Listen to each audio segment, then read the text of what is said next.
আমরা শুধুমাত্র এটা জাস্ট নট আ পোর্ট, এটা বাংলাদেশের মানুষের হাজার হাজার মানুষের কর্মসংস্থান, তাদের টোটাল ইকোনমিক যে ডেভেলপমেন্ট এই পুরোটাতে একটা এক্সেপশনাল ভূমিকা রাখবে। সো হয়তো ভবিষ্যতে জেনারেশনের পর জেনারেশন এই পোর্টের কারণে নতুনভাবে চাকরি পাবে, তাদের বাচ্চারা এডুকেশনে যাবে।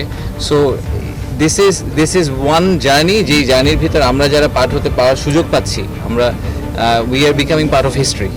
এই পোর্টটা করতে এটা একটা obviously state of the art এবং গ্রিন একটা পোর্ট হবে, এবং এই গ্রিন পোর্টটা করতে ওনাদের রাফলি $800 মিলিয়ন মতো লাগবে। এই পুরাটাই এফডিআই হিসেবে বাংলাদেশে আসবে, এখানে কিন্তু সরকার কোনো এক টাকাও দিচ্ছে না, এবং পুরাটাই ওনারা বিদেশ থেকে ফরেন ডিরেক্ট ইনভেস্টমেন্ট হিসেবে আনবে।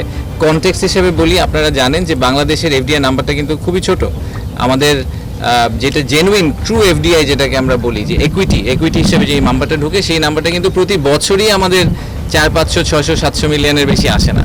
তো এই একটা প্রজেক্টে যদি আমাদের $800 মিলিয়ন এফডিআই আসে, এবং এপিএম এর মতো একটা ভালো কোম্পানি থেকে, সেটা আমাদের দেশের ইকোনমির জন্য এবং ওভারঅল আমাদের ফাইন্যান্সিয়াল হেলথের জন্য is very very crucial. So আমরা এই জন্য সরকার থেকে চেষ্টা করছি যে আমাদের লং টার্ম ভিশন বা অ্যাম্বিশনের সাথে এটা অ্যালাইন্ড।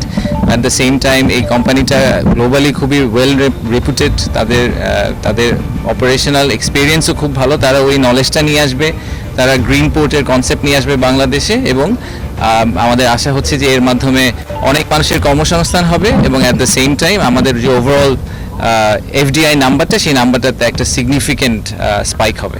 সো এই কারণে আমরা আর কি এই প্রজেক্টটাকে খুবই সিরিয়াসলি, খুবই ডেডিকেটেডলি ট্র্যাক করার চেষ্টা করছি। বিরা থেকে ট্র্যাক করার মূল কারণ হচ্ছে ইনভেস্টমেন্টের পিসটাতে।